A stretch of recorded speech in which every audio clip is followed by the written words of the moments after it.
তো অনেকেই দালালের মাধ্যমে করেন ভাই, যে আপনারা চিন্তা করেন ভাই দালালের মাধ্যমে ড্রাইভিং লাইসেন্স করব, খুব তাড়াতাড়ি পেয়ে যাব। আপনারা সব কিছু কমপ্লিট করে ফেলছেন, আপনার রেডি ফর প্রিন্ট আছে, এখন আপনি দালালের শরণাপন্ন হচ্ছেন, তাকে দিয়ে লাইসেন্সটি বের করবেন।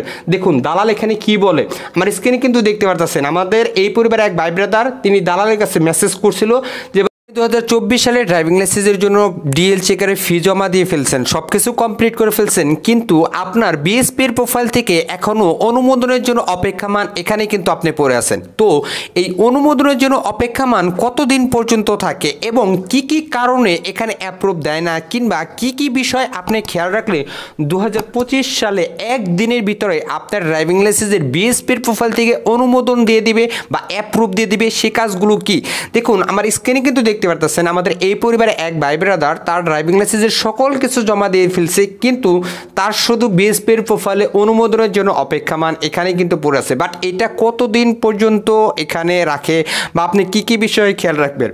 দেখুন সর্বপ্রথম আপনি যদি পুরাতন ড্রাইভিং লাইসেন্স করে থাকেন, মানে 24 সালে অর্ডারই করে ফেলছেন, কিন্তু অন্যদিকে সবাই ড্রাইভিং লাইসেন্স হাতে পেয়ে ফেলছে, কিন্তু আপনি ওই অনুমোদনের জন্য অপেক্ষামান ওখানেই শুধু পড়ে আসছেন এবং আপনার যে পেপারগুলো কিংবা আপনি যেগুলো জমা দিচ্ছেন সেগুলো রিজেক্ট করে দিতেছে। তো এই দিকে কিন্তু আপনি বারবার কিন্তু আপনি সেগুলো আপলোড করতেছেন, কিন্তু আপনার কোনো কাজ হচ্ছে না। আপনি 2025 সালে যদি ড্রাইভিং লাইসেন্সগুলো করে থাকেন বা আপনি যদি আবেদন করে থাকেন, তাহলে অলরেডি যাদের অনুমোদনের জন্য অপেক্ষামান সেখানে রিজেক্ট করে দিছে, এবং সেটা আপনি কিভাবে একদিনের ভিতরে অ্যাপ্রুভ করে দিবেন, এই প্রশ্নটা কিন্তু অনেকেরই আছে এই পরিবারে। দেখুন আপনি যদি আপনার ড্রাইভিং লাইসেন্সটি বিএসপির প্রোফাইল থেকে অনুমোদনের জন্য অপেক্ষামান সেখানে আপনাকে রিজেক্ট করে দেয়, এখন আপনাকে রিজেক্ট করে দিচ্ছে কি কারণে, সেই কারণটা কিন্তু ওখানে অবশ্যই উল্লেখ থাকবে। আপনার ড্রাইভিং লাইসেন্সের ডোপ টেস্ট হতে পারে, কিংবা মেডিকেল সার্টিফিকেট হতে পারে, কিংবা আপনার স্কুল সার্টিফিকেট হতে পারে, কারণে ওখান থেকে রিজেক্ট করে দিছে, ওইটা কিন্তু ওই আপনার বিএসপির প্রোফাইলে ড্যাশবোর্ডে শো করবে। তো অতএব আপনি পরবর্তীতে একটি অপশন পাবেন যে আপনার সেই পেপারটি আপনার যেটা ভুল হয়েছে সেটা আবার ঠিকঠাক করে আপনি আবার বিএসপির প্রোফাইলে আপলোড করে দেবেন। এখন অনেকেই কিন্তু বলতেছেন যে ভাই এই পরিবার অনেকেই আছেন যে ভাই আমি অনেকবার আবেদন করার পর রিজেক্ট করে দিতেছে, সেগুলো আপলোড করছি কিন্তু আমাকে আবারও রিজেক্ট করে দিতেছে, তো এখন আমি কি করব? দেখুন আপনাকে যে কোনো কারণে যেটা দিয়েছে সেগুলো কিন্তু অবশ্যই খেয়াল রাখবেন। তবে এখানে অনুমোদনের জন্য অপেক্ষামান রিজেক্ট করে দুটি কারণে, আপনার যে মেডিকেল সার্টিফিকেট এইটার জন্য এবং আপনার ডোপ টেস্টের জন্য, কিংবা আপনার স্কুল সার্টিফিকেটের জন্য খুব কম সংখ্যকই, কিন্তু বেশিরভাগ ক্ষেত্রে আপনার মেডিকেল সার্টিফিকেটের জন্য কিন্তু এখান থেকে আপনাকে রিজেক্ট করে দেয়। তো এগুলো আসলে কেন করে দেয়? সার্টিফিকেটটি ফিল আপ করছেন সেটি জানি স্পষ্ট হয় এবং ভালোভাবে স্ক্যান করে আপনি আপলোড করে দেবেন, তাহলে কিন্তু এক চান্সে আপনার অ্যাপ্রুভ দিয়ে দেবে।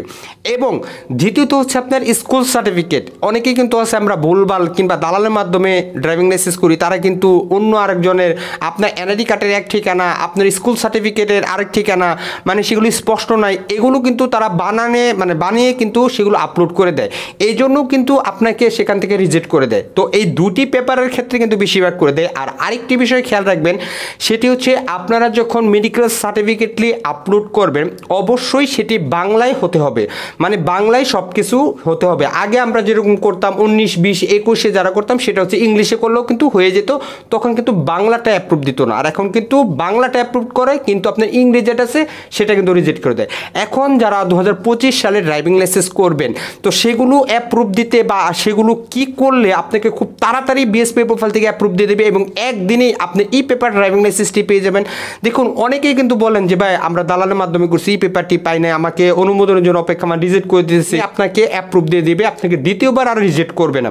এখন তৃতীয় অনেকে যারা প্রশ্ন করছেন যে ভাই আমার তো সব কিছু কমপ্লিট করছে, মানে গতকালকে একটা ভিডিও আপলোড করছিলাম সেখানে কিন্তু অনেকেই বলছেন ভাই ready for print, ready for print.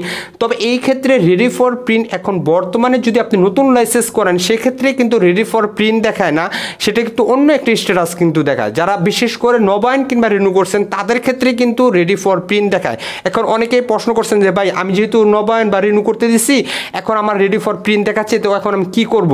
দেখুন এখন যেহেতু নতুন লাইসেন্সগুলো অনেকেই কিন্তু পাচ্ছি না বা সমস্যা নাই, কিন্তু কিন্তু কোনো নির্দিষ্ট সময় নেই যে ভাই এতদিন পরে অ্যাপ্রুভ হবে, এতদিন পরে পাবেন। আর বিশেষ করে যারা এই নতুন 2025 সালে যারা ড্রাইভিং লাইসেন্স করবেন, এই পেপারগুলো যদি আপনি ঠিকঠাক মতো আপলোড করে দেন, ইনশাল্লাহ আপনার ড্রাইভিং লাইসেন্সটি এবং আপনার এই পেপারটি খুব সহজে ওই দিনই কিন্তু আপনি পেয়ে যাবেন। আপনারা সঠিকভাবে আপলোড করবেন এবং সঠিক সাইজে এবং ভালোভাবে স্ক্যান করার পরে আপনাকে একদিনেই অ্যাপ্রুভ দিয়ে দিবে, আপনাকে দ্বিতীয়বার আর সময় লাগবে না। এখন 2025 সালে ড্রাইভিং লাইসেন্স পেতে হলে বা ড্রাইভিং লাইসেন্স পাওয়ার ক্ষেত্রে কতদিন সময় লাগতে পারে, অনেকেই কিন্তু এই প্রশ্নটাও কিন্তু করছেন গতকালকের ওই ভিডিওতে। দেখুন, আসলে এখন নির্দিষ্টভাবে বলা যাচ্ছে না যে আপনার লাইসেন্সটি এতদিন পরে পাবেন কিংবা এতদিন সময় লাগতে পারে। দেখুন, আমার স্ক্রিনে আপনাদের ছোট্ট একটি স্ক্রিনশট করে দেখাচ্ছি। আপনারা তো অনেকেই দালালের মাধ্যমে করেন ভাই, যে আপনারা চিন্তা করেন ভাই দালালের মাধ্যমে ড্রাইভিং লাইসেন্স করব, খুব তাড়াতাড়ি পেয়ে যাব। আপনারা সব কিছু কমপ্লিট করে ফেলছেন, আপনার রেডি ফর প্রিন্ট আছে, এখন আপনি দালালের শরণাপন্ন হচ্ছেন, তাকে দিয়ে লাইসেন্সটি বের করবেন। দেখুন দালাল এখানে কি বলে, আমার স্ক্রিনে কিন্তু দেখতে পারতেছেন। আমাদের এই পরিবারে এক ভাই ব্রাদার, তিনি দালালের কাছে মেসেজ করছিল যে ভাই ড্রাইভিং লাইসেন্সটি পেতে মানে প্রিন্ট করতে, রেডি ফর প্রিন্ট আছে, এটি প্রিন্ট করতে কত টাকা লাগবে।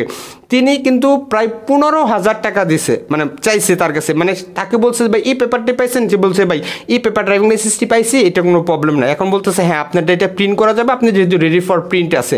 তো দেখুন, দালাল যদি 15,000 টাকা শুধু একটি লাইসেন্স প্রিন্ট করতে চায়, পুরো লাইসেন্স করতেও তো ভাই 15,000 টাকা লাগে না। এই ভাই ব্রাদার কিন্তু তেমনই একটি প্রশ্ন করছে, তো তার পরবর্তীতে তাকে কিন্তু ব্লক করে দিচ্ছে। এখন আপনারা কিন্তু বিভিন্ন অফলাইন অনলাইন বিভিন্ন প্রকারের দালালের মাধ্যমে শরণাপন্ন হন, তো সেগুলো আপনারা হওয়ার আগে এই বিষয়গুলো একটু চিন্তা ভাবনা করবেন যে দেখুন আদৌ কি সেগুলো প্রিন্ট করে দিতে পারবে কিনা, কিংবা কি বিষয়ে বা কোন লাইসেন্স আপনাকে প্রিন্ট করে আপনার হাতে ধরে দিবে, সেটা আসল না নকল না কি, সেটা কিন্তু ভাই বোঝার কোনো উপায় নাই বর্তমান সময়। তাই আপনাদের উদ্দেশ্যে বলবো এই ধরনের দালাল হতে অবশ্যই সাবধান থাকবেন, আর নিজের লাইসেন্সটি নিজে নিজেই করবেন। বা একটু সময় লাগুক না, যে হ্যাঁ আপনার ড্রাইভিং লাইসেন্সটি একটু পেতে সময় লাগতেছে, সেক্ষেত্রে ভাই একটু ধৈর্য ধরুন, ইনশাল্লাহ পেয়ে যাবেন। অনেকেই তো বলতেছেন যে ভাই ধৈর্য আর কত ধরবো, ভাই কিচ্ছু করার নাই। এখন আপনারা যদি দালালকে মানে সুযোগ দেন, তাহলে তো দালাল আপনার কাছ থেকে সুযোগ নিবেই। তো অতএব এই ধরনের খপ্পরে পড়বেন না। তাই আপনাদের উদ্দেশ্যে বলবো অবশ্যই এই পেপারগুলো ঠিকঠাক রাখুক, এবং আপনার ডকুমেন্টগুলো যদি সব ঠিকঠাক থাকে, ইনশাল্লাহ আপনার ড্রাইভিং লাইসেন্সটা আপনি নিজে নিজেই করতে পারবেন, এবং এখান থেকে আপনি অনেক কিছু শিখতে পারবেন এবং ভালো একটি অভিজ্ঞতা হবে আপনার পক্ষে। তাই দালালকে আপনি না বলুন, এবং আপনার মনে সাহস রাখুন এবং আপনার হাতে একটু সময় রাখুন, ইনশাল্লাহ আপনার লাইসেন্সটা আপনি নিজে নিজেই করতে পারবেন। তো ভিডিওটি এ পর্যন্ত ছিল। ভিডিও যদি ভালো লাগে অবশ্যই একটি লাইক কমেন্ট শেয়ার আর সাবস্ক্রাইব করবেন। আর অলরেডি যারা করছেন তাদেরকে জানাই অসংখ্য অসংখ্য ধন্যবাদ। ভালো থাকবেন, সুস্থ থাকবেন। আসসালামু আলাইকুম।